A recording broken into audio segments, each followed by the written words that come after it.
Hey there! Welcome back to English Chat Vibes. Hello, everyone. If you are new here, I'm Sarah. And I'm Mike.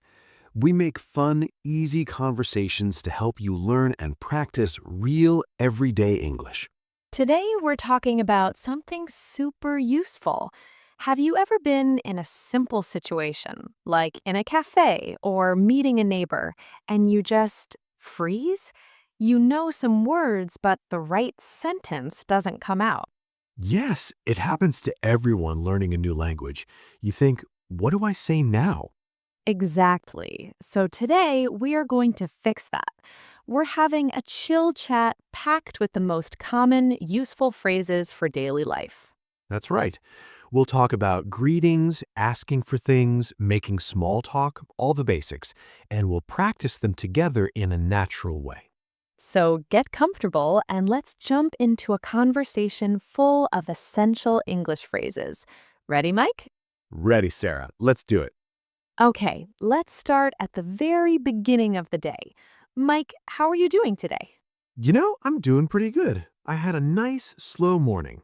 Oh, that sounds lovely. I, on the other hand, was in a huge rush. I woke up late. Oh no, I woke up late. That's a great, simple phrase to know. So, what did you do? Well, first I said, oh no, to myself.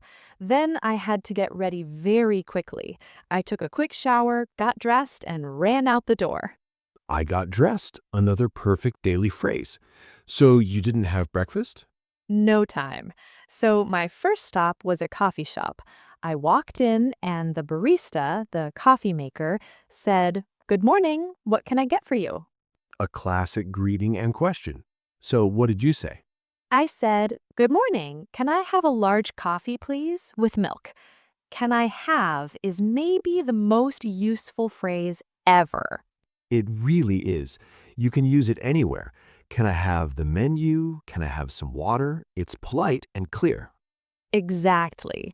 Then she asked, "Anything else?" And I said, "Yes, please. I'd also like a banana muffin."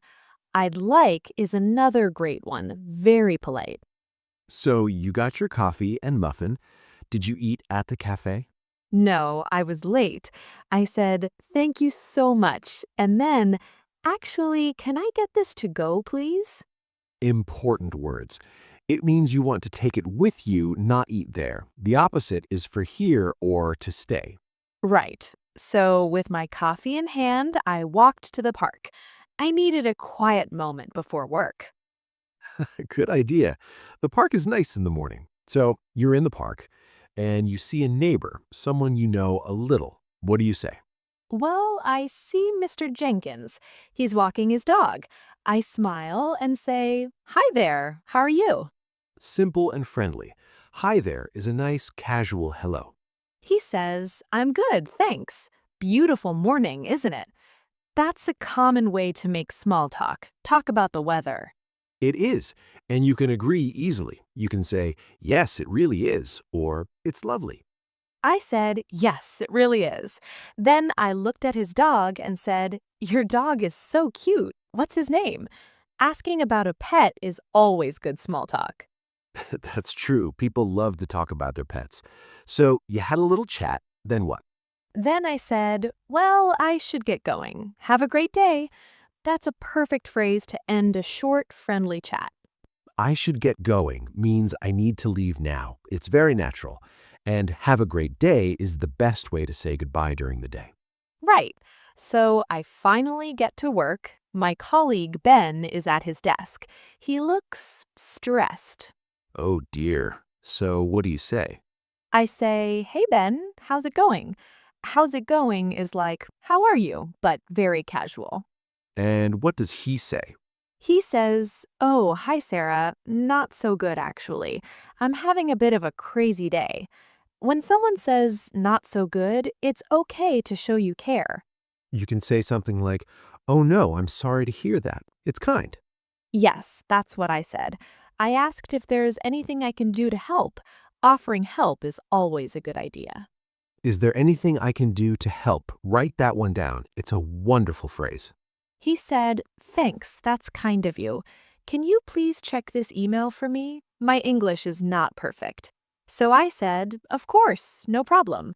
No problem is a very common way to say, "Yes, I will do it," or "You're welcome." It's like you're welcome, but more casual. So you help him. Good teamwork. Now it's lunchtime.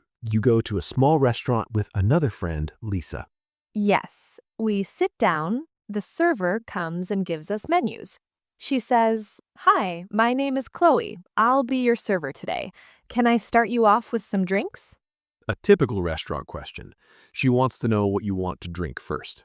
Lisa says, "I'll just have a water, please." "I'll have" is perfect for ordering. And you? I say, "I'd like a lemonade, please." We get our drinks. Then Chloe comes back and asks, "Are you ready to order?" So it's time to choose your food. Lisa says, "Yes, I think so." Then she asks me, "What looks good?" That means, "What do you want to eat?" And you say, I say, "I'm not sure. Everything looks good." "I'm not sure" is a very honest and useful phrase when you can't decide. I say that all the time in restaurants. So how do you decide? Lisa says, "I'm getting the chicken sandwich. It's delicious here." So I say, "That sounds good. I'll have the same." That sounds good is a great way to agree with a suggestion. Perfect. Chloe writes it down and says, "Great choice. It'll be about 15 minutes."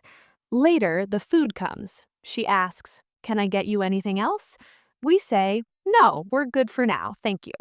We're good means we don't need anything else at the moment. Very useful. We eat our food. It is really tasty. Lisa says, "This is amazing." I agree. I say, "Yes, it's so good." Simple compliments. Now, you finish eating, how do you ask for the bill? In the US, we often say check for the bill. Right. I make eye contact with Chloe, and when she comes over, I say, "Excuse me, can we get the check, please?" Excuse me to get her attention, then can we get? Very polite. She brings it, we pay, and as we leave, we say, "Thank you, have a good one." Have a good one is another casual way to say, "Have a good day." I love that one. Okay, after work, you need to go to the grocery store. What do you need? I need some fruit and bread. I walk in and get a shopping cart. I can't find the bananas. I see a store employee. Time to ask for help. Yes, I say, "Excuse me, sorry to bother you. Where can I find the bananas?" Sorry to bother you is a very polite way to start when you ask a stranger for help. He says, "No bother at all. They're in aisle 4 on the right." I say, "Thank you so much." I find the bananas. Next, I look for bread. I see it, but there are many types. I'm confused. What do you do? Another customer is nearby. I say, "Excuse me, do you know which bread is good for toast?" Asking for a simple opinion. And she says, She smiles and says, "This one here is my favorite. It's perfect for toast." I say, "Oh, thank you. I'll try it."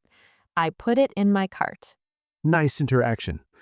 Okay, you finish shopping, you go to the checkout. The cashier is scanning my items. She says, "Did you find everything okay today?" A common question. And you say, "Yes, thank you." She tells me the total price. I pay with my card. She gives me the receipt and says, "Have a nice evening." and your final phrase to her? You too. Bye. Short, sweet, and friendly. Excellent. Now you're home. Your phone rings. It's your friend David. I answer, "Hey, David, what's up?" "What's up" is a super casual way to say, "Hello, what's happening?" What does he want? He says, "Hey, not much. Listen, are you free this weekend?" "Are you free" means, "Do you have time?" or "Are you busy?" And you are free. So you say, "Yeah, I think so." "Why? What's going on?" He says, "A few of us are going to see a movie on Saturday. Would you like to come?" would you like to come is a very nice formal way to invite someone. I say, "That sounds like fun. What time?" He tells me the time. I say, "Okay, great. I'll meet you there." We chat a little more, then I say, "All right, I've got to run. I'm in the middle of cooking dinner." I've got to run means I need to go now. And I'm in the middle of means I'm busy doing something right now. Exactly. So I say, "Talk to you later." And he says, "Later." And I hang up. Wow, what a day. You used so many natural everyday phrases. Let's quickly go over some of the most important ones we heard. Great idea. Let's make a little list. For greetings and goodbyes, we had hi there, how's it going, have a great day, and what's up. For asking for things, "Can I have?" "I'd like." "Where can I find?" And "Excuse me, can we get the check?" For being polite, we had thank you so much, no problem, sorry to bother you, and that's kind of you. For making plans, "Are you free?" "That sounds like fun." And "I'll meet you there." And for those little moments, I'm not sure. This is amazing. I'm in the middle of something and I've got to run. The key is to hear these phrases in our simple story. They aren't just words on a list, they're tools for real situations. Absolutely. Try to remember just two or three from today. Maybe, can I have and how's it going? Yes, imagine yourself in a coffee shop. Say, "Can I have a coffee, please?" It feels good. We know learning can feel scary sometimes, but you're doing great. Every little phrase you learn is a big step. And we are here to help you practice. So, our question for you today is, what is one place where you feel a little nervous to speak English? Is it a restaurant? A store? On the phone? Tell us in the comments below. We read all your comments. We love to hear from you, and we often make videos based on your ideas. So please, let us know. If you enjoyed this calm, friendly conversation, please give this video a thumbs up. It really helps our channel. And if you haven't yet, subscribe to English Chat Vibes and hit the bell icon. That way, you won't miss our next practice session. Thanks for hanging out with us today. Remember, practice a little every day. You've got this. Bye for now. Bye, everyone.